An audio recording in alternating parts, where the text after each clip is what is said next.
मुर्दाबाद मुर्दाबाद मुर्दाबाद तुगलकशाही मुर्दाबाद मुर्दाबाद मुर्दाबाद तानाशाही मुर्दाबाद मुर्दाबाद मुर्दाबाद मोदी शाही मुर्दाबाद मुर्दाबाद मुर्दाबाद मोदी शाही मुर्दाबाद मुर्दाबाद मुर्दाबाद मोदी शाही मुर्दाबाद मुर्दाबाद मुर्दाबाद मोदी शाही मुर्दाबाद मुर्दाबाद मुर्दाबाद मोदी शाही मुर्दाबाद मुर्दाबाद मुर्दाबाद हिटलर शाही नहीं चलेगी नहीं चलेगी नहीं चलेगी तुगलकशाही नहीं चलेगी नहीं चलेगी नहीं चलेगी तानाशाही नहीं चलेगी नहीं चलेगी नहीं चलेगी मोदी शाही नहीं चलेगी नहीं चलेगी नहीं चलेगी अरे मोदी शाही नहीं चलेगी नहीं चलेगी नहीं चलेगी। ऐसा है कि जिस तरीके से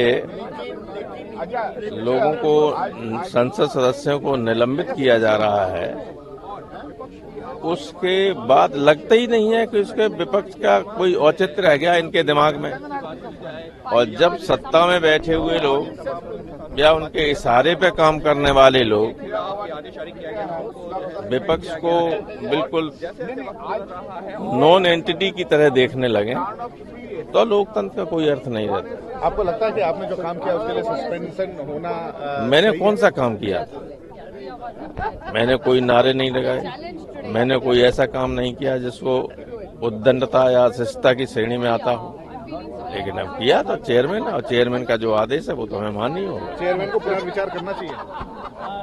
अब मैं नहीं कहूंगा पुनर्विचार करने के लिए, अगर पुनर्विचार करते ही तो हमें सस्पेंड ही नहीं करते। एक मिनट भाई, क्या कर रहे हो यार आप? आज इंडिया अलायंस की बैठक भी है सर, लगता है कि ये महत्वपूर्ण बैठक है और सब लोग ये लगा रहे हैं कि इंडिया अलायंस में अब दम नहीं रहा, सीट शेयरिंग को लेकर चर्चा नहीं करते हैं। जो ये कह रहे दम नहीं रहा, they are living in fools paradise. एक बात समझ लीजिए,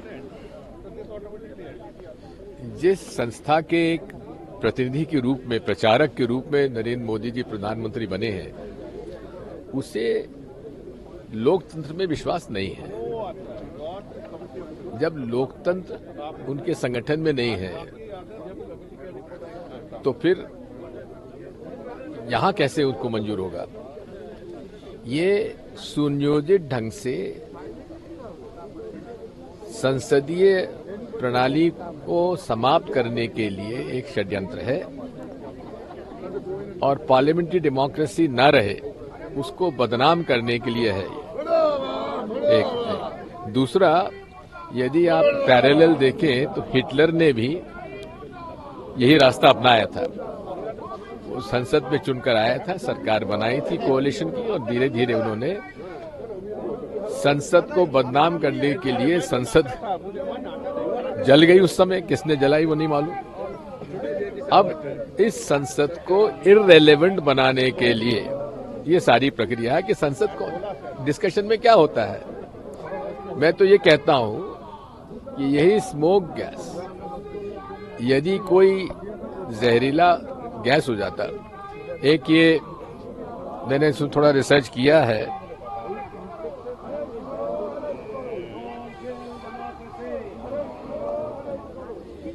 ये सरीन गैस होता है, SARIN, it is one of the most lethal gases. अगर स्मोक गैस की बजाय सरीन गैस उन्होंने छोड़ दिया होता और कोई फिदायीन होता, खुद में मर जाए, कोई दिक्कत नहीं, तो जितने सदन में उपस्थित लोग थे 5 मिनट के अंदर सब चले जाते। तो ये कहते थे हमेशा कि ये नई संसद जो है बिल्कुल इतनी अच्छे ढंग से बनाई गई कि कोई अंदर परिंदा पर नहीं मार सकता। अब ये तो देखिए कि ऊपर से कूद पड़े। दूसरी बात यह है कि वहां की सिक्योरिटी क्या कर रही थी, उनको साथ में कूदना चाहिए था। पूर्व की ये घटना है जब यहाँ पार्लियामेंट्री सिक्योरिटी के जो लोग थे, एक जब पिछली बार हुआ था उस समय वो साथ में कूदे साथ में और उसको पकड़ लिया था। लेकिन आज पार्लियामेंट्री सिक्योरिटी फोर्स जो उसको अलग हटा दिया गया है और CRPF की पैरामिलिट्री फोर्स यहाँ पे लगा दी गई है। वो क्यों नहीं कूदा? उसको बर्खास्त करना चाहिए। बात यही है कि धीरे धीरे ये कंट्रोल जो पार्लियामेंट्री फोर्सेस थे, पार्लियामेंट्री के जो स्टाफ है, उसको धीरे धीरे अलग किया जा रहा है और अपने लोग उसमें अंदर जोड़े जा रहे हैं। ये बहुत बड़ी घटना है। और आखिर हमारी मांग क्या है? पूरे देश की जो आंतरिक सुरक्षा की जवाबदारी होम मिनिस्टर की होती है।